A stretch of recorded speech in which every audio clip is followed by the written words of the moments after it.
Lula, o duguinista. Entenda como o Brasil está seguindo à risca o modelo multipolar que visa estabelecer impérios através de um relativismo filosófico. Por Christian de Rosa. 25 de maio de 2023. O presidente Lula está cada vez mais perto da Rússia e de seus projetos globalistas, como o capitaneado pelo guru de Putin, o ideólogo Alexander Dugin, e sua quarta teoria política, que pretende somar nazismo e comunismo para formar uma nova frente contra a civilização ocidental sob o disfarce de um antiglobalismo e antiliberalismo. Dugin e seus seguidores defendem a reorganização do mundo com base em um relativismo filosófico de raízes gnósticas. Como o leitor verá abaixo, embora talvez Lula nunca tenha ouvido falar de Dugin, ou finja não saber, ele está seguindo esse projeto à risca. No Brasil, esse movimento é mantido pelo grupo neofascista Nova Resistência, um movimento apoiado diretamente por Dugin, que organiza lives e debates com líderes de movimentos análogos pelo mundo. Ultimamente, o grupo tem conseguido aproximar o guru russo das Forças Armadas do Brasil, através de reuniões com membros da Escola Superior de Guerra, que convidou Dugin para publicar um artigo em sua revista. Muitos militares brasileiros já estão seduzidos pela doutrina da multipolaridade e da quarta teoria política através de expoentes como o comandante Robson Farinazzo, entre outros. Em março de 2022, um dos líderes do Nova Resistência, Rafael Machado, resumiu os 9 pontos que devem seguir seu movimento no mundo. Pontos como o estabelecimento da integração da América Latina e a utopia da pátria grande, a forçada anexação de Taiwan à China e da Ucrânia e Bielorrússia à Rússia, além da defesa da Palestina contra Israel, o reforço a grupos de orgulho étnico como panafricanistas e panarabistas, tudo o que possa enfraquecer o imperialismo.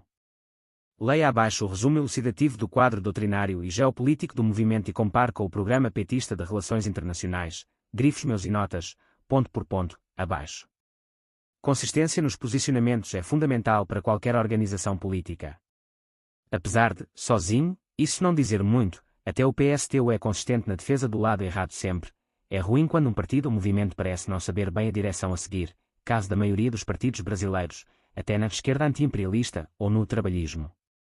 A Nova Resistência, porém, é absolutamente consistente. Defendemos, por exemplo, desde sempre a construção da pátria grande ibero-americana pela integração de todos os países do continente em uma única estrutura estatal de nível superior e a libertação das possessões neocoloniais no continente, das Malvinas às Guianas. E, no que concerne o plano internacional, tudo que enfraqueça a hegemonia unipolar, os EUA e as estruturas internacionais vinculadas à unipolaridade americanocêntrica, portanto. 1. A China contra Taiwan e contra qualquer projeto separatista. 2. A construção da União Eurasiática pela Rússia, com a reintegração dos territórios bielorrussos, ucranianos e cazaques.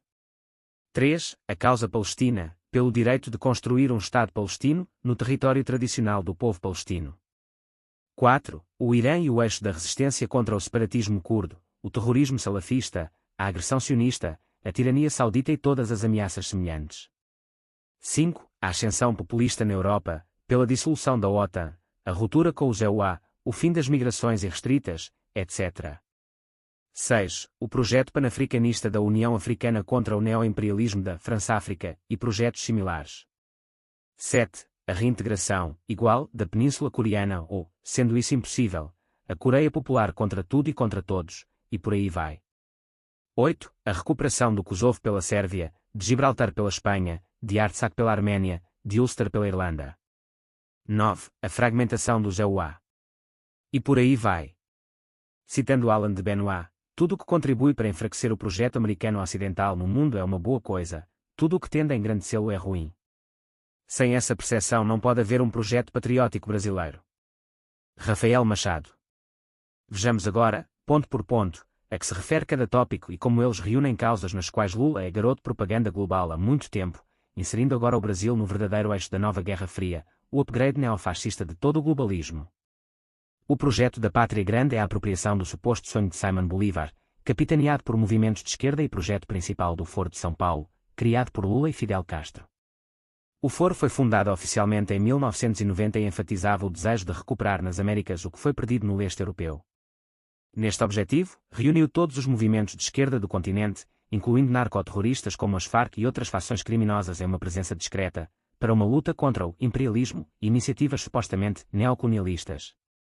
Durante décadas, este projeto abasteceu e articulou as tomadas de poder, pela via eleitoral, de partidos e líderes populistas de esquerda no continente, sempre sob o bojo do anti-americanismo, com alianças permanentes com a Rússia, China, grupos terroristas islâmicos com ligação da causa palestina e contra Israel. 1. No primeiro ponto está a defesa de que Taiwan pertence à China. Essa tese é cara aos imperialistas do bem, cuja defesa da soberania comunista chinesa não permite a criação do novo país fundado após a fuga do antigo governo nacionalista da China, expulso pela Revolução Sangrenta de Mao. Essa tese foi expressada claramente por Lula em sua última viagem à China, com direito a documento conjunto assinado pelo Itamaraty, comprometendo-se ao projeto de uma só China, com o qual a ditadura chinesa ameaça a existência de Taiwan. 2. Sobre o segundo ponto, não há dúvidas. Mais de uma vez, Lula tem enfatizado o apoio à invasão russa, criticando a Ucrânia por meio de críticas a Zelensky. Recentemente, o presidente brasileiro disse que nunca igualou Rússia e Ucrânia, mentindo publicamente. Afinal, à revista Times ainda nas eleições, Lula disse que Zelensky é tão culpado quanto Putin, literalmente igualando os dois.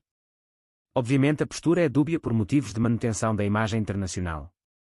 3. Quanto à causa palestina, Lula tem dado declarações recentes sobre a nova posição do governo brasileiro, diametralmente oposta à de Bolsonaro, defendendo a ideia da criação de um Estado palestino. Lula chegou a mentir dizendo que a ONU criou o Estado de Israel e não o da Palestina, quando na verdade, o organismo ofereceu a ambos, mas os palestinos recusaram. A causa palestina é sabidamente uma causa de aluguel para diversos grupos terroristas.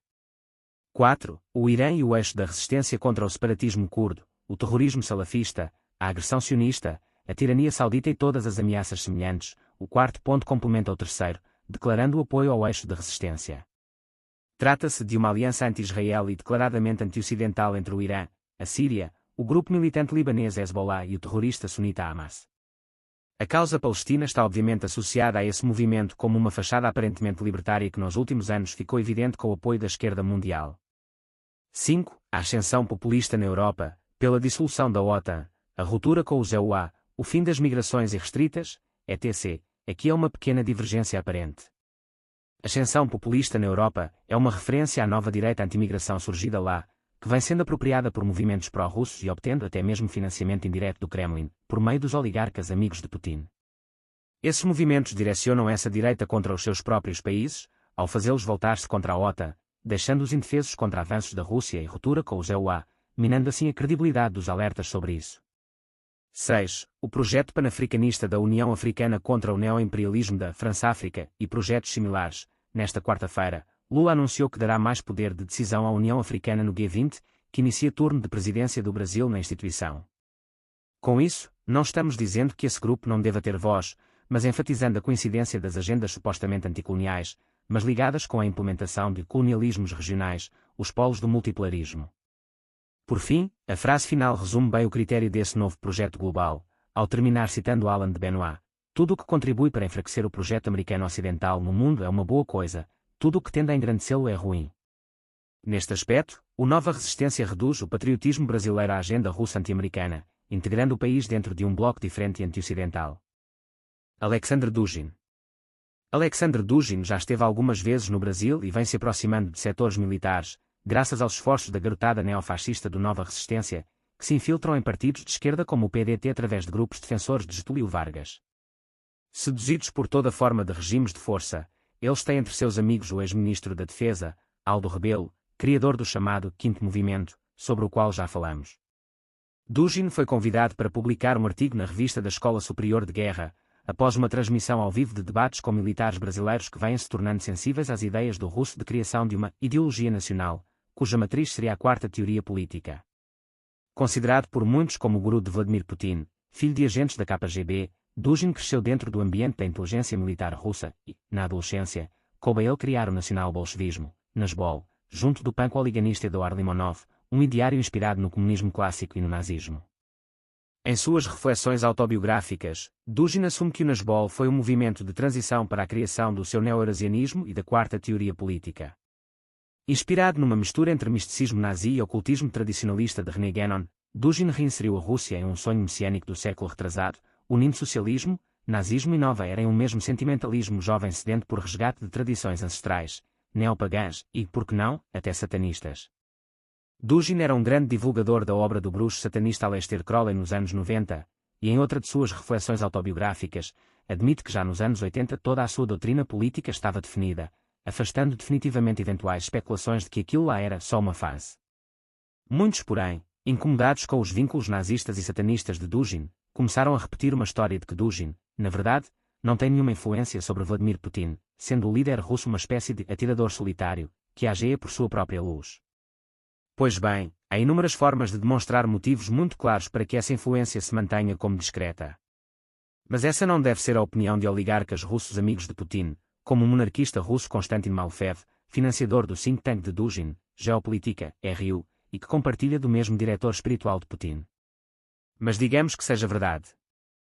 Em 2005, em um discurso a funcionários do Kremlin, Putin recomendou ardentemente que se restaure a memória russa, recomendando a leitura de autores como Ivan Ilyin, um exilado político anti-bolchevique que emigrou para a Alemanha e lá se tornou adepto, fã e admirador fascinado pelo nacionalsocialismo de Hitler.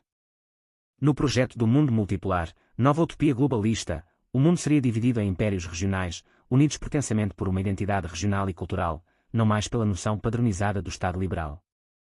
Isso significa o não reconhecimento das fronteiras atuais e dos valores nos quais a ideia de soberania foi formada no Ocidente.